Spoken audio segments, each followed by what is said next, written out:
为福部霸凌案目前甲社保署泄露的署长保护署设立的视察，拢调离开职务相关的听取结果，按算2礼拜内会第12世界小棒锦标赛，台湾队今仔和韩国队对战，以5-1甲对手拍败摕到冠军，这是队史上第8块金牌。 各位观众朋友，大家好，欢迎收看11月29日新闻，我是嘉豪。讲到这劳动部长洪新汉，伊是上任了后，要求业务单位伫假日时甲伊业务报告受外界批评，也因为这资料是因为备询需要的关系，落尾有含立委沟通，甲就是相关的报告等上班时间才来做就好。另外有今仔日呢，就这学生团体去到劳动部门口发起接部长下班的活动，呼吁洪新汉就要公开霸凌事件的真相，也呼吁。 要赶紧来推动亚康者保护法。反霸凌，反霸凌，不吹哨，不吹哨。学生团体到劳动部门口发声，希望霸凌事件了后，换部长嘛应该公开事件真相，搁推查吹哨者保护法立法，确立检举者的保护措施。时代力量党主席王婉如嘛到场声援。再次的进行调查，可能还是由劳动部内部来做，我们是觉得不太妥适的，应该要拉高到院级的调查单位来做组成。新任劳动部长洪新汉上任较无1礼拜，就互人讲，因为立法院卫权委员会后礼拜排定备询，伊要求各单位伫周末假日向伊业务报告，互外界批评。即便迄暗已经甲国民党调委苏清泉联络，确认议庭了后，决定互劳动部当人免伫假日加班。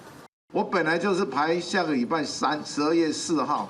要请洪胜汉部长来讲他的施政理念，所以礼拜1由次长来就可以了。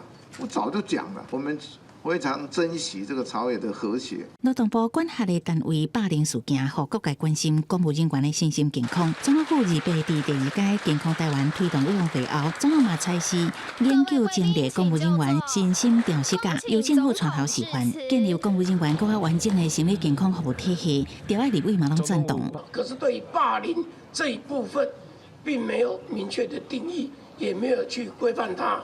这个要给它落实了，而不是只有口号的宣示。我本人是立法院第一个来催生倡议心理健康假的立委，所以校园先行，下一个阶段就要推广公务体系，这是行政部门已经有默契、有共识的政策方向。若是身心调适假，什么时阵上路？卫福部表示会全力协助，不过外界关心到时阵会有几工假，有薪水还是无薪水这细节，需要由行政院跨部会来讨论。记者综合报道。继续来关心卫福部的霸凌案，今仔下晡呢是由这政务处长卢建德说明初步调查结果。这届调查有6个人，目前是甲这社保署泄露的署长，也有保护署卸任的视察，拢调离开职务。其中这卸任的视察，因为牵涉到语言攻击、霸凌情节重大，而且具体，目前等待调查。那这相关的听取结果，按算2礼拜内会出来。 这个月2日，卫福部针对霸凌案成立专案调查小组，而到卫福部出面来说明初步调查的结果。调查对象拢总6个人，其中保护署卸任的兼任视察，涉及霸凌的情形是真严重。 灵性视察，它比较上就是说有一些言语上可能会涉及人身攻击，而且这个不光只是一位，这个事证相当清楚而明显。这个部分我们就会采取这一个立即调离现职。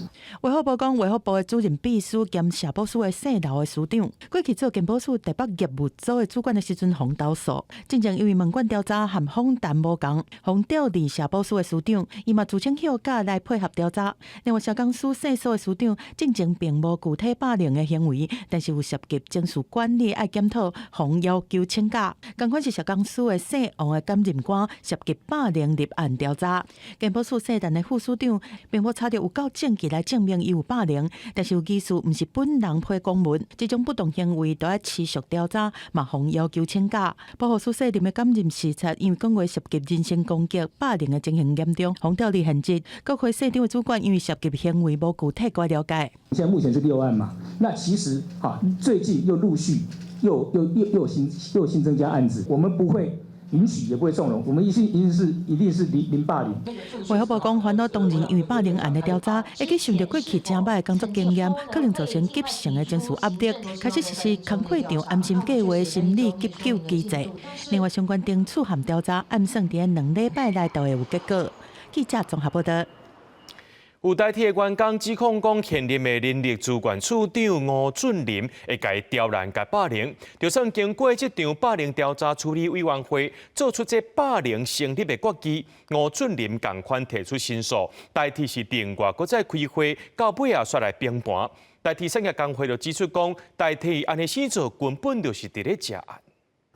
代替人力资源处4因为员工指控遭到处长吴俊霖剥夺授权机会，煽动远端办公系统权限，无同意调动甲职压，无配实价单这对待，向代替公司提出伫工作上受欺负的申诉。112年工作欺负调查处理委员会做出欺负成立决议，因为吴俊霖不服结果，也向代替申诉。公司另外开申诉处理委员会推翻工作上欺负的决议。去年6月起，向台铁申诉我的主管对我职场霸凌。直到现在已经将近1年半了。台铁从一开始说会公平公正处理，到后来一整个过程都荒腔走板，违法的程序来推翻原本职场霸凌这个调查的委员会的相关决议，然后也不告知这个我们的当事人决议的理由为何。代替产业工会批评代替这案根本是违法，另外开庭诉来解套。吴俊霖是发出声明，讲因为代替改制公司化前后，面临业务能力转换这条件，较相关人员调动的考虑。另外，请假单是因为职务代理人有变动，需要定上，不是欺负。对于这个工作上欺负案件，代替回应，本来双方当事人都有依照救济管道提出救济。如果他们对于那个调查委员会的结果还有意见的话，当他们有可以依相关法令规定，可以提出他们的意见。代志发生了后，有媒体报道，吴俊霖曾经转调到国发会，国发会对此已经认清，代替公司正立案调查欺负的传闻，所以相关人事庭书暂缓来办理。代替产业工会呼吁交通部长陈世凯、劳动部长翁新汉，也要求代替公司合法落实工作上欺负调查处理委员的决议，也呼吁国发会应该拒绝这层人事的调动。记者综合报道。马街病院有一名护理师助理讲，伊长期去防霸凌，今仔日伫工会等团体协助之下，向劳动部申请，要求劳动部就要启动外部调查机制。劳动部也强调会协助召开防治这场霸凌的专家会议，强化申诉机制。那马街病院是讲，因有关怀员工也否认工会指控。职场霸凌无法管。大声化口号，爱社会大众注意伫工作上受欺负的严重性。因为劳动部如法署发生员工敢若伫工作上受欺负离自杀案件，引发各界关心。马街病院一个护理师助理讲，长期伫工作上受欺负，甚至因为一再向护理长反映，反倒转互护理长指控是工作上的欺负，因此要自杀无成。伫工会这团体协助下向劳动部申请。医院高层都为这个犯罪者脱罪。官官相护，所以我觉得我已经受不了，所以才由工会的理事长跟执行长要求他们替我申冤。协助团体认为现行的执案法偏重内部调查机制欠缺公平，无多解决定来发生的工作上受欺负，希望政府会再制定伫工作上受欺负防治专法。去年1年的时间，他写了29封申诉求救信。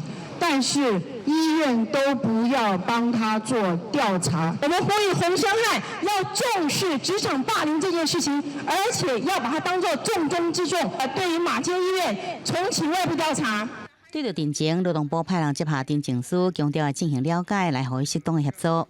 我们不管是要修专法啊，或者是说从现有的法律体制去强化啊，这个我们现在正在研议。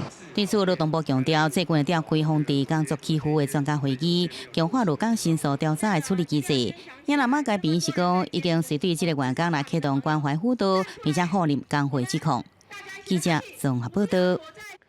来看英国国会下议院第2批竟然用台湾的国际地位做题目进行辩论，最后是通过动议案。内容讲到，这联合国大会第27500号决议并无决定台湾的地位。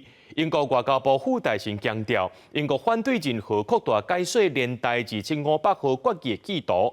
另外，咱的总统赖清德明仔载要出访南太平洋3个友邦，外国媒体是报道讲，这中国真有可能伫这时阵发动军演。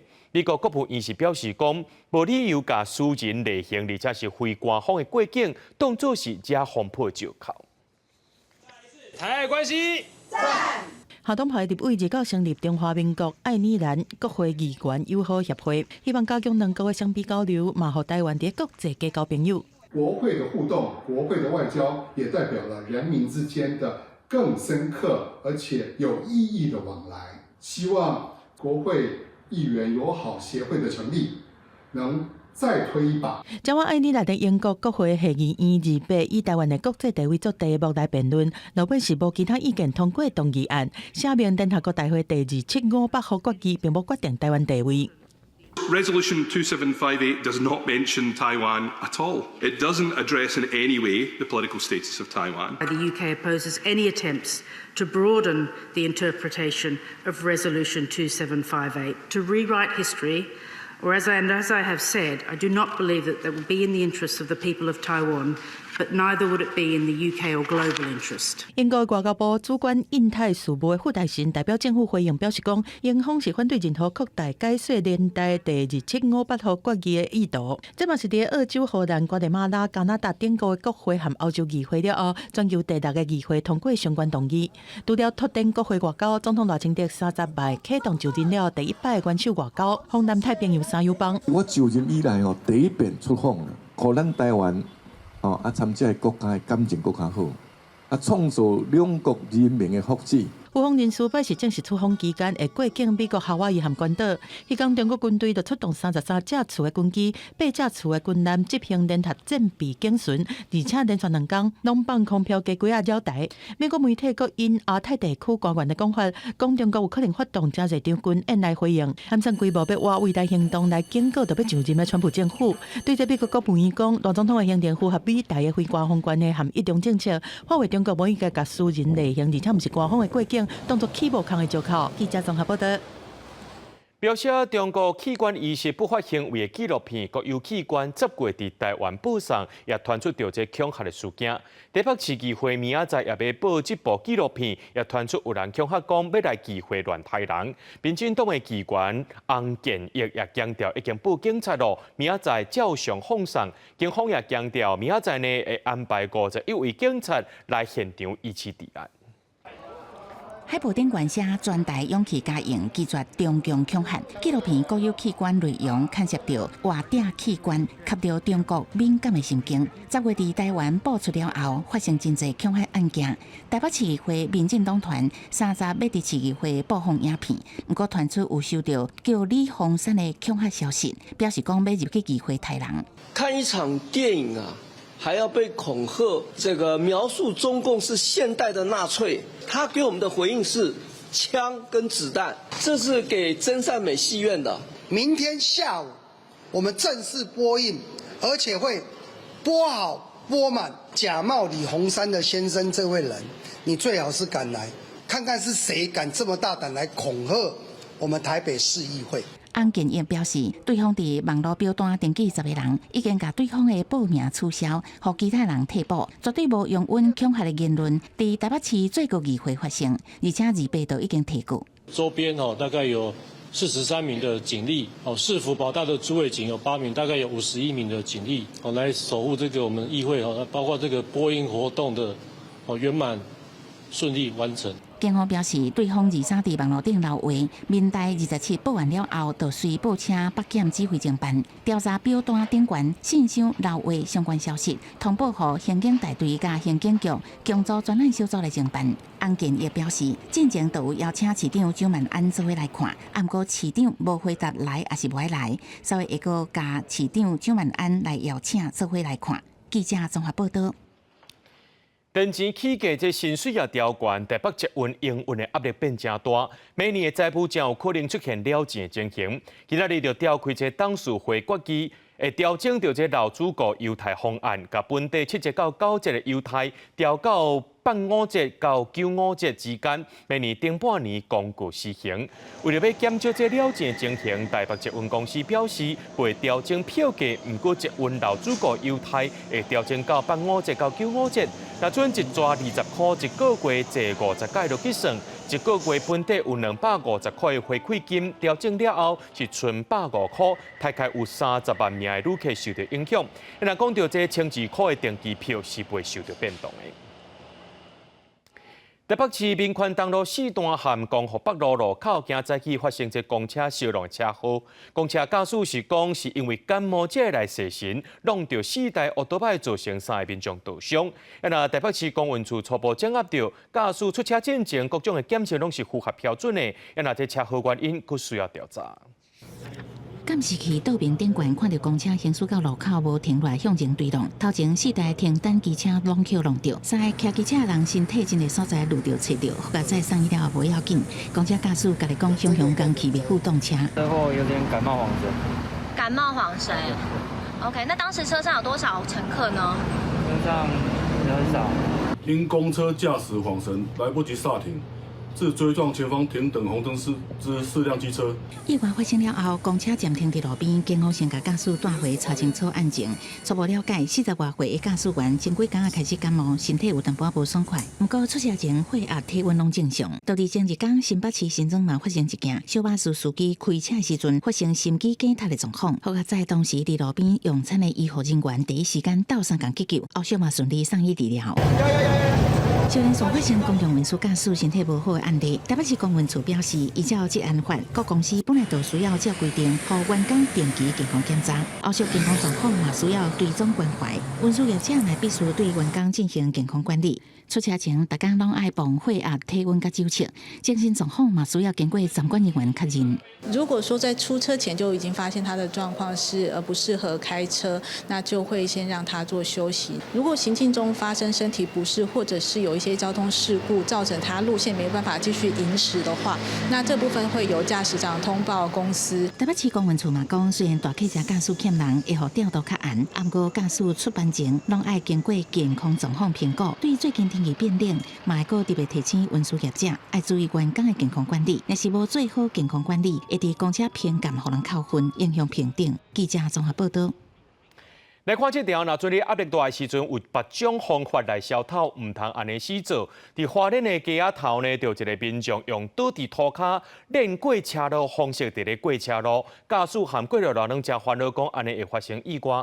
警方表示讲，这款的行为已经违法咯，会甲这个民众找到，而且甲伊开罚单。伫日尾中昼1点左右，这台计程车停伫咧花莲市国莲3路甲国莲5路路口挡后顶时阵。有一个穿黄裤的查甫人要过车路，唔先行，竟然用高的一个问讲赶紧用无线电通知大家注意。有一个人在那边滚啊，等一下小心啊，他滚在旁边。我等一下行车记录给你看，伊也唔知你滚到哪，滚整条斑马线嘞。斑马线。咱来到现场看，附近的业者讲，并无看到这个查甫人对路口监视器人看到过过车路了，手内唔知摕什么物件，佮继续用高的。大家认为可能是啉酒醉，或者是专工创治。这很危险，这很夸张哎，这个有没有很扯哈？对啊，他是干嘛？超扯的，这谁啊？所以也没见过这个人哦。对，因为我们不知道啊，我根本不知道发生这件事哎。警方讲，这个查甫人的行为已经违反《道路交通管理处罚条例》第78条第1项第4款，在交通正接的路或者是铁路并交道附近走、入、算、坐、驱、倒、徛的阻碍交通的，会当罚500。经本所立即调阅监视器，现已知悉该名男子身份，将依《道路交通管理处罚条例》予以裁罚，并劝诫该名男子切勿再有此类行为。以免造成自身及其他用路人危害。因为附近的桥上定了一寡人规定伫咧啉酒，警方也会加强巡逻，避免有人啉酒了闹事，或者是影响其他用路人的安全。记者综合报道。彰化县对去年底开始改造100个县道、乡道的路口，甲这奥多拜2段式倒弯的规定取消。你要直接倒弯2段式倒弯拢会使，不过有一寡民众讲因唔知影，一寡路口依然是乱糟糟。机车到等待转弯的街仔，等要倒弯。彰化县府为着尊重骑机车用路公平的权利，让骑车人会用家己选转弯的方式。去年底开始已经慢慢取消道路机车强制2段式倒弯的规定，民众说家己选直接倒弯，也是骑到等待街仔内底2段式来倒弯。不过以彰化市中路路为例，真侪骑车人还阁唔知影。我不敢先转那边，等他转那边了。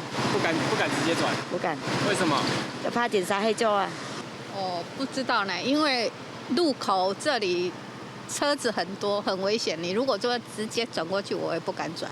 公务处讲，配合大路拥护工程，慢慢拆除管道、乡道路口，基本车两段道外的标志，并且启动两线道、来车道，禁行机车的哩。进行改善全管超过100个路口，也过车真侪路口，甲公路局所管的第一线中山路这重要大路，伊原采强制两段式道外。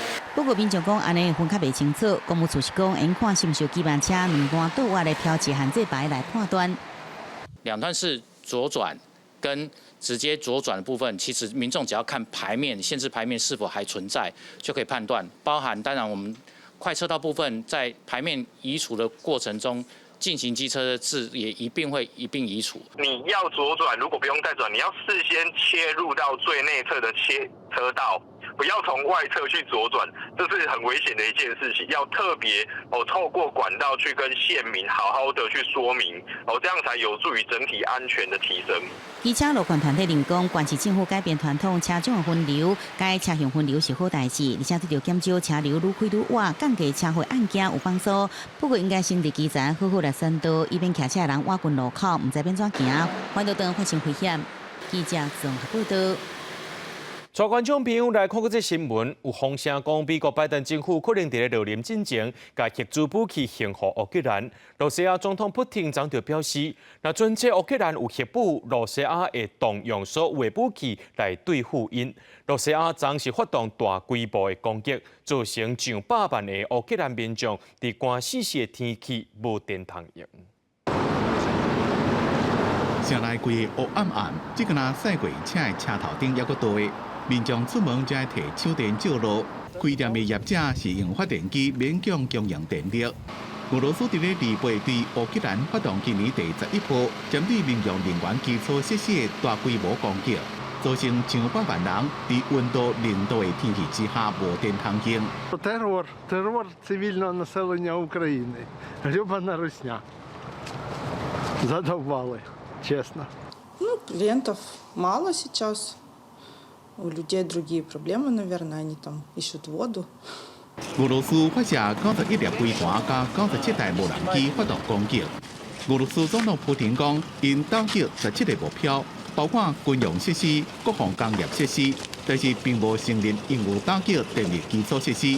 普京也强调，个人攻击支付的决策中心，这是针对乌克兰使用美国所提供的天军飞弹攻击俄国领土所进行的回应。因那纽约时报顶礼拜报道讲，美国总统拜登可能伫咧伊任期结束之前，将核子武器交害予乌克兰。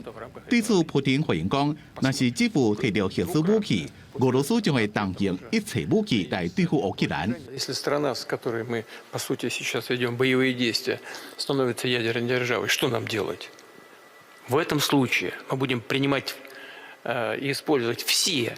Я хочу это подчеркнуть. Именно все имеющиеся в распоряжении России средства поражения. 普京也强调，对乌克兰的和平谈判无设条件，但是6月时阵所提出来，叫乌克兰放弃家己北约，而且保护并吞乌克兰境内4个占领区主权的条件无改变。乌克兰总统泽伦斯基批评普京，唔但无想要结束战争。更加想要阻止其他人设法结束战争。Зараз він може тільки для того, щоб зірвати зусилля президента Трампа, які точно будуть після інаугурації. Путін хоче загострити ситуацію зараз так, щоб у президента Трампа нічого не вийшло, щоб він не зміг закінчити війну. 自从顶礼拜美国答应乌克兰用美国所提供的天军飞弹打击俄罗斯境内目标。来对俄罗斯部署北韩士兵做出回应，局势就愈来愈紧张。俄国也发射极音速飞弹准果数来反制。当选美国总统的川普也未就职，俄战争想要结束，目前看起来希望无啥大。公司新闻张义林编辑。对2011年乌克兰战争爆发以来，欧洲各国拢感受到罗西亚对因的军事威胁。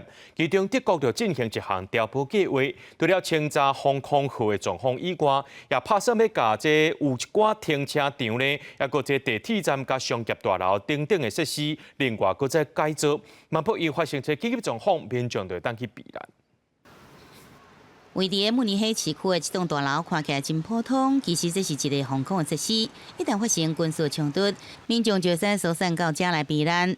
德国媒体第25报道，德国为了因应国际紧张局势情况，内政部正伫进行一项调补的计划，改造现存的地下停车场甲地铁站设施，以便伫紧急状况时，用有够的所在来疏散民众。Also wir müssen die Safety und die Security gemeinsam sehen. Das heißt also, wir brauchen für einen solchen Krieg zunächst mal die Abwehr solcher Waffensysteme. Das heißt, wir brauchen ein Sky Shield. Das ist der Bereich Security. Auf der anderen Seite brauchen wir Schutzräume, die in den Bereich der Safety gehören. 俄罗斯伫2022年2月对乌克兰开战，和德国在内欧洲国家提高边防的戒备，德国就开始清查境内防空的设施。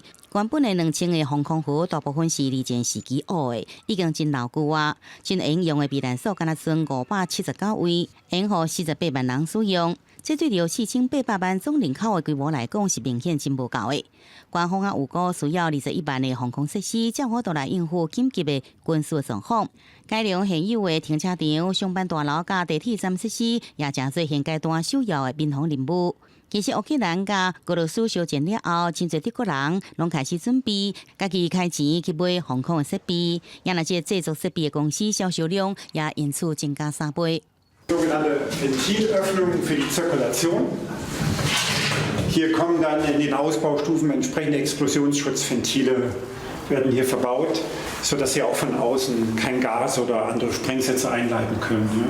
根据德国之声引用一项官方的报告指出，德国要完全准备好民用防空设施，要用25年时间。这个费用大约要代表4.8兆。德国官方甲民间的军防意识真悬，为咗企业邀请军方的单位提供建议，最好面对紧急状况所有的准备。公视新闻张淑芬编译。来看罗马尼亚的总统选举头一轮投票，这民调指出，正嘅独立候选人乔治斯库所摕到23%的得票率，以来选赢，因其对手甲积极向这宪法法院投诉，讲是这抖音伫网络平台操作言论所致。法院也伫2倍做出裁决，下令重新算票。罗马尼亚宪法法院裁定总统选举第一轮选票登记算了后，支持和反对乔治斯库的两派人马出现在首都贝加勒斯特的街仔路示威。Basically, there were a lot of fraud, suspected fraud at the voting stations, but the same court didn't do anything against it. Specifically at the first sector in Bucharest and the second sector, there were a lot of, let's say, signals that were ignored by this court. 选前民调支持率是无够10%，独立候选人乔治斯库第一轮选举内面以23%的得票率赢，是引起竞争对手的质疑，向宪法法院投诉，指控社群媒体抖音涉嫌操纵社会意见，来帮助乔治斯库赢。另外，还有2个落选的候选人指控伊的竞选经费规划，但是这个讲法已经被法院驳回。今年62岁乔治斯库后壁无政党做靠山，敢若一个10个人的团队，讲是无开1仙钱在竞选，规场选战拢靠抖音在做宣传。追随者对2礼拜前的3万人，一日就增加到超过33万，而且市站的数量阁超过400万。少年选民和海外的侨民是伊的主要支持者。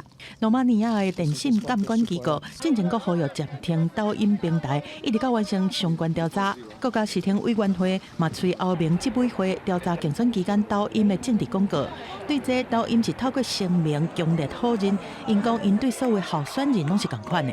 公视新闻王慧文编译。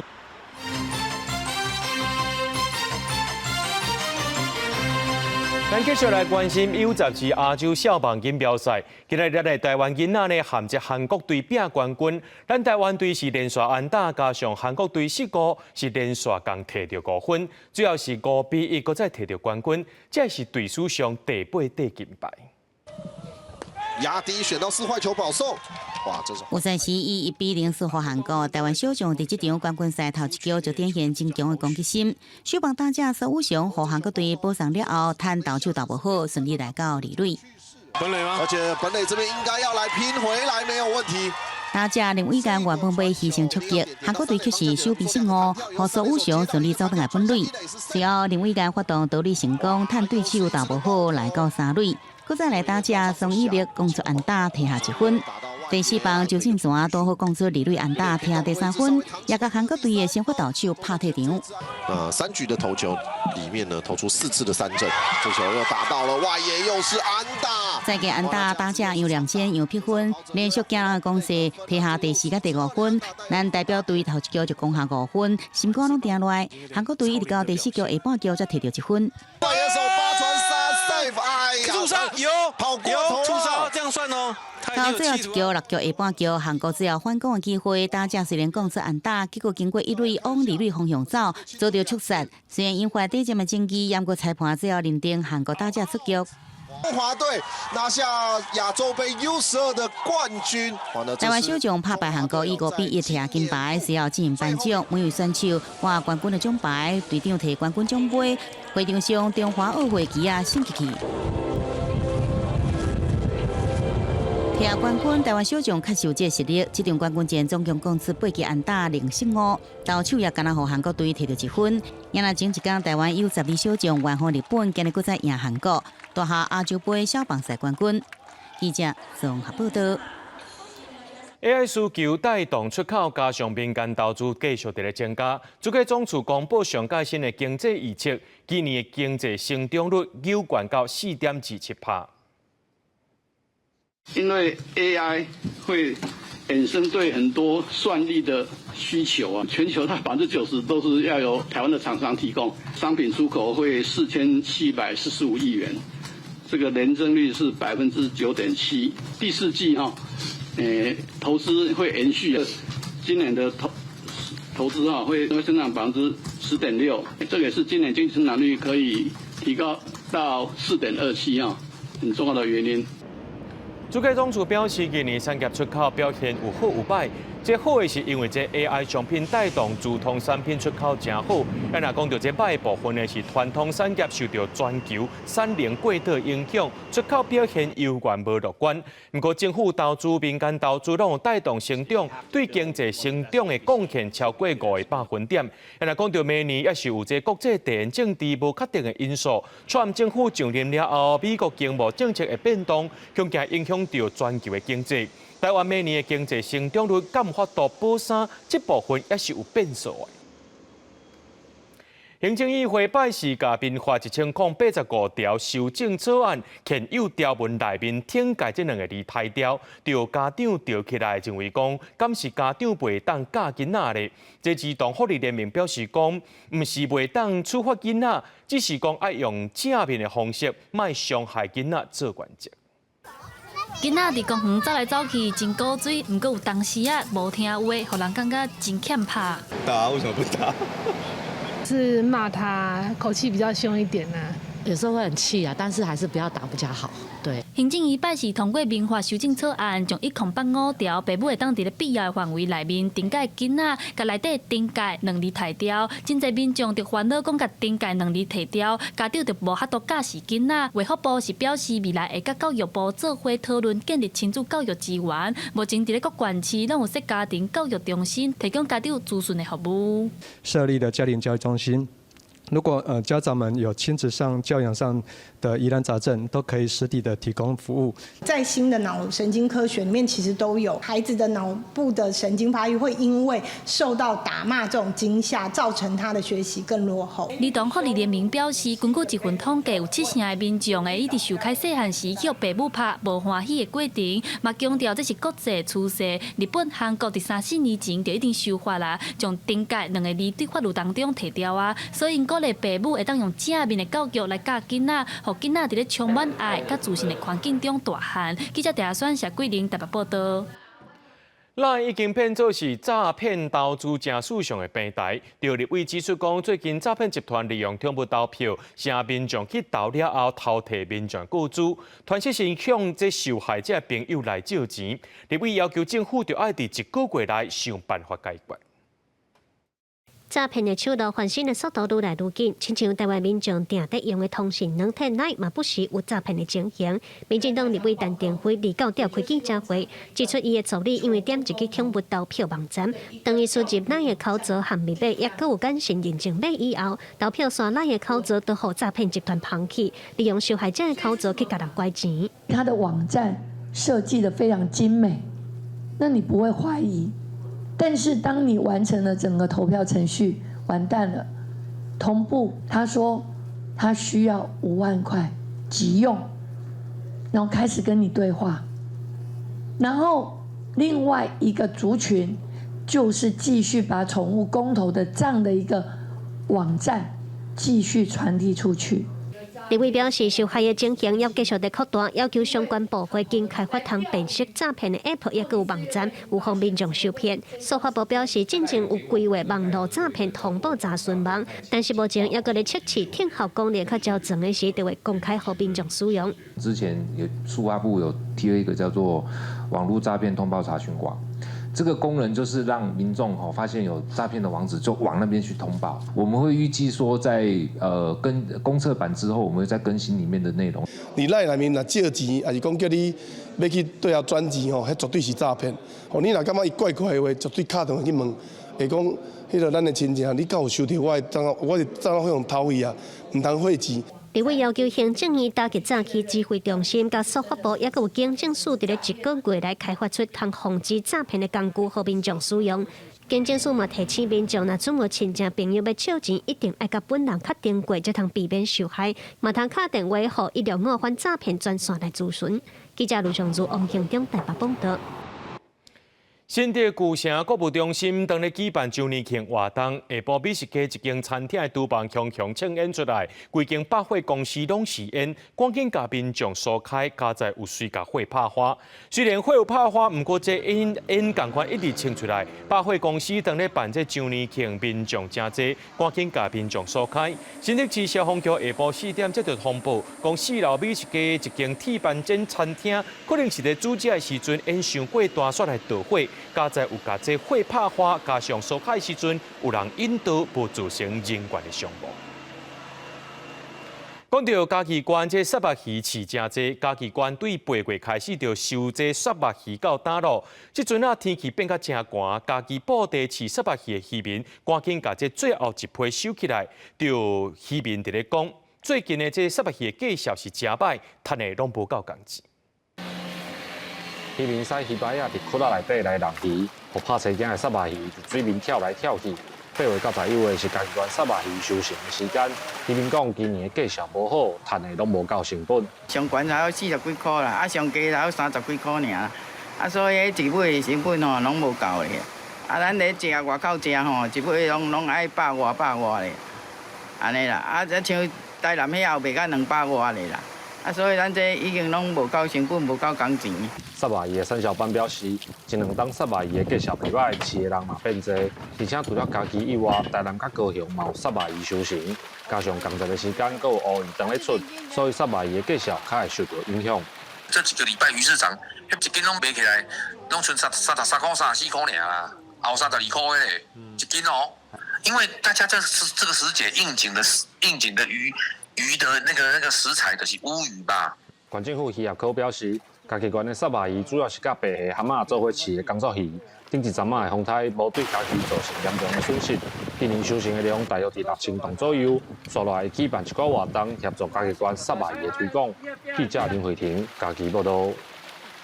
气象署表示，今年寒人会比去年更较悬，温度算是伫咧正常的范围，雨水量也较少，有5成的几率会出现反省型现象。明年2月中南部可能会进入大水期，也提醒民众即马用水就要较严厉。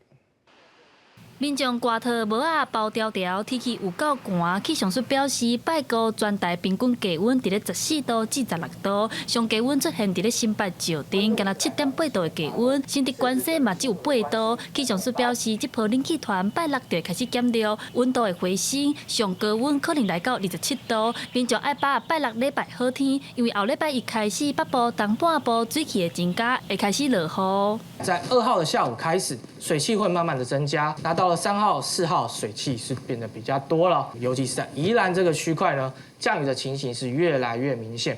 气象署预估，今年寒冷温度会比去年的寒冷更较寒，在正常的温度范围，雨量可能会减少，尤其是明年2月空气较干，水量会减少，而且今年冬季反性应现象的几率是5成。气象署分析过去反性应年，平均有2届至3届寒流影响台湾。今年冬季是有50%左右的机会是有机会发展出反圣婴。预测冬季的气温的话，我们认为它是以正常的几率是最高，但是在雨量的部分，则是有从正常逐渐转为偏干的趋势。气象署回顾，今年秋季平均的温度在26度点3，是73年以来上热的秋天。西北太平洋拢总有10个的风台形成，马河詹文水库到达有100%的水量，石门水库嘛有99.7%的水量。虽然风台济，水量真济，不过气象署嘛要提醒民众水爱欠得用，因为明年2月台湾水气减少，中南部有可能会进入大水期。记者陈阿选、谢桂玲台北报道。中华关电古迹鹿港的地藏王庙，即马正在进行这彩绘修复工程。不过有文书工作者发现讲，修复团队用白膏啊拍底，而且现场的条啊有翘卡的情形，认为这安尼时间是有欠点的。修复团队是回应讲，因拢有符合修复计划书的内容。中华关电古迹鹿港地藏王庙头前搭墙围，阁有施工人员出入。地藏王庙内底彩绘有袂少翘壳壁唇，今年7月开始进行修复工程，但是有文书工作者指出，修复团队无照传统工法落去做，嘛无监督机制，认为施工有欠点。作为施工人员，是不是具有这古迹修复的这匠师的资格、甲修复师的资格？这第一吼。第二就是讲，伊的施工规范目前是写当有合这个施工法。但是咱即摆咧现场看到吼，就看到迄蓝宝树脂，双洗牌P图，落去做伊的地藏层，这明显是甲咱古迹修复伊的地藏层的材料甲伊的工法是有严重的问题产生。修复团队解说，条仔翘壳是前一届修复失败引起的，目前只是第1届拍底，也若树脂是加入米当油花内底，拢有遵照修复计划书的时间。伫阮西方的这个拍底内面底有一款叫做半吸收打底，就是甲水加油加掺做伙。毋过迄掺的技术甲比例迄足重要的。就是我们的匠师李新老师呢，伊讲伊的经验甲伊做这个概念内面，加一点会使增加伊的附着力跟弹性。面对这届的修复争议，中华县文化局文字回应表示，地藏王庙修复相关的施工材料、程序、工法，拢有经过专家学者审查通过。现场施工有修复记录，团队成员嘛拢有文化资产彩绘修复的相关经验，一切符合规定。记者杨淑成中华报道。世界12强棒球赛，咱台湾队摕到世界冠军。就风声讲，总统赖清德想要把这500块的纸票换做一届的台湾队。比男组南王部落就逐人表示，这纸票若准备改版，就要开上亿的经费，不如把这钱摕来栽培基层的棒球选手。世界12强棒球比赛结束，不过台东县立棒球场当日举办原民冠华杯少棒比赛，小球员因为中华队摕到世界冠军的吉利，伫球场拼命练球，场场的球员嘛提出实力认真比赛。咱国少棒小球员的表现真互人肯定。捌伫1998年台东县比男组南王部落的南王国小棒球队，当摕到冠华杯冠军，球员欢喜向空中弹幕的一张相片。为2000年开始，就是500块纸票的图沿用到即马。不过即马传出总统赖清德想要加纸票顶悬的图换做拄摕到12强世界棒球冠军的中华队，引起热烈讨论。有民众认为，这当引起国人对咱国棒球运动的信心。不过，比男族人认为，不如加纸票改版的费用投入基层棒球的杯，又更加有意义。旧的还是可以留着啊，那我们有新的，然后继续让我们的下一代继续支持，我觉得很棒。改币的确要花不少的预算，那如果说可以将这样的预算能够投入到可能基层的棒球的推动运动里面，是不是一个更好的一个选项？中银行发布的新闻稿表示，社会各界提出有关庆祝中华队得到世界杯棒球冠军发行冠杯的建议，会谨慎评估各方的意见，再搁交由行政院核定。记者综合报道。咱每一个人拢会变老，来看高雄着民意代表针对这老大人税厝做调查，发现讲有真侪厝主因无爱甲这厝税予老大人。目前高雄市的老人人口已经超过53万人，占高雄市总人口数要到2成，有超过3万的老大人伫咧税厝。民意代表呼吁市政府爱替因想办法处理。 你几岁人啊？哦，我今年72啦，我身体阁足好的啦。我无要多啦。哦，我身体阁足好的呢。查封电话有2通无爱做，民代检验，高龄者要租厝其实真无简单。民代讲政府为着要照顾弱势，真大量来起社会客体，虽然表明提840%的户数互弱势来摆抽，不过这个条件分做13种类型，年长者只是其中之一，着签的几率真低。高雄市老人人口超过53万，占全市总人口数将近要20%。针对是大人租袂着厝，嘛摆袂着社会客体，只好大甲巴肚。 我哋即摆厝税贵啊，怎会随时要人啊挑厝价啊？啊，若看你啊，讲你老啊袂爽了，讲我无要租你啊，要安怎？长辈只是1/13，里面的13个条件的其中一个而已。所以相对的，就是我们长辈也是要跟很多的弱势朋友一起来做竞争。前金区这间商办就是住伫内底住，每一间大约3坪无变数，租金2500块左右。毛幸运等着社会客体的是大人，讲大进前伫咧租厝嘛，常常互拒绝。 高龄的长者的租屋的需求，就是他们比较不容易买单，是不是因为他们对业者来讲，他有一些的担心？对，那只在想说，目前除了民间单位之外，好像没有一个所谓的专门的管道。 现有规范会当协助是大人租厝的管道是社会客体，还有包租代管。民间团体嘛建议政府甲社福团体、帮中业者来合作，建立特单一的管道，替是大人找厝。市府表示，是大人住较细的所在，这个现象世界拢有，会整合着相关资源来分配。记者王丽婷、林昭宽给我报道。 建筑师汉宝德互人讲是台湾现代建筑的启蒙者，亲像垦丁青年活动中心、新德的南园，也有绿岛的人权纪念园区，拢是伊设计，而且有真侪重要古迹，亲像这鹿港灵山寺、邦桥的林家花园，拢是伫伊的主持之下，对1990年代开始修复。今年拄好是伊别逝满10年，为了要纪念汉宝德的贡献，国立台湾博物馆举办特展，要向这位有文化深度的建筑师致敬。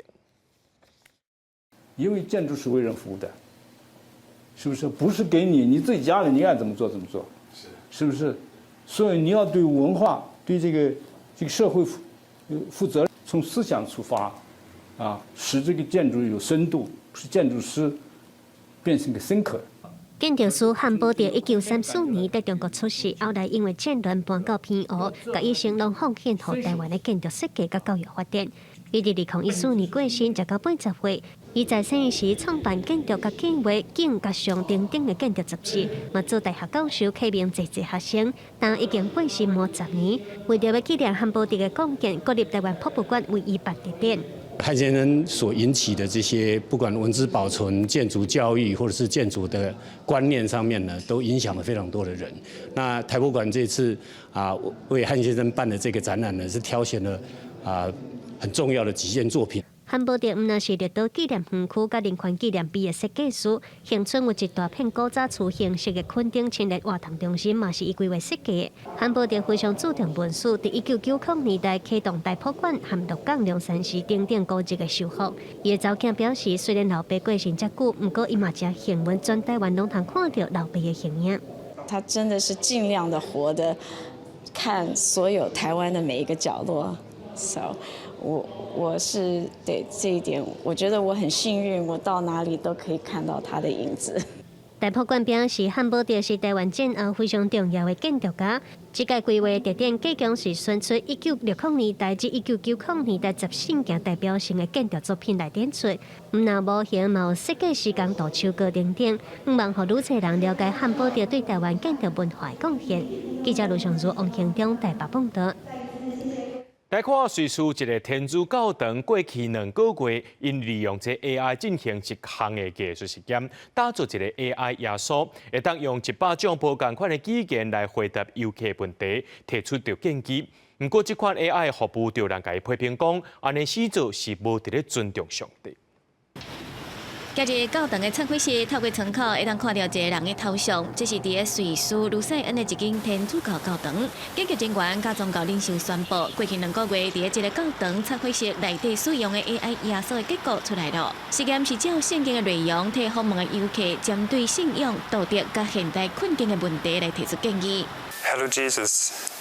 Do you have some advice for us? In these challenging times, remember that in the face of adversity, love and faith are your steadfast guides. Just as I calm the stormy seas, so too can peace be found within your heart. Amidst life's tempests, let kindness and compassion steer your course. 这个 AI 系统是由卢塞恩应用科学甲技术大学甲神学家合作打造，用核心约的经文甲网络的宗教资料 ，AI 耶稣会用全息投影的方式出现。虽然教堂鼓励游客分享家己的想法甲问题，也毋过嘛特别澄清，这袂当看作是正式的忏悔。而游客伫使用进前，嘛爱先同意使用的风险，同意了后，窗仔顶面顶才会出现 AI 耶稣的影像。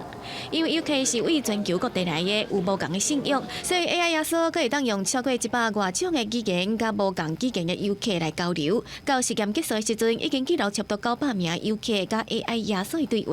They really ask him serious questions, and so they are really topics like relationship, love, topics like about God. How can I experience God?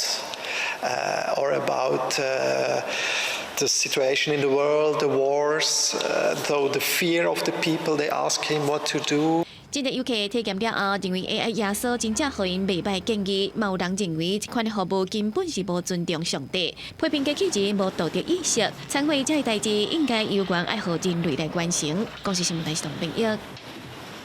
带观众朋友做伙来看明仔载天气。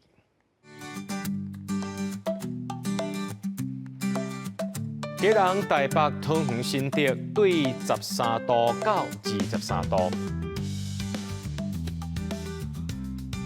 苗栗、台中、彰化、南投、云林对11度到24度。嘉义、台南、高雄、屏东对11度到25度。宜兰、花莲、台东对12度到23度。平湖、金门、马祖对13度到21度。还有未来3天气象。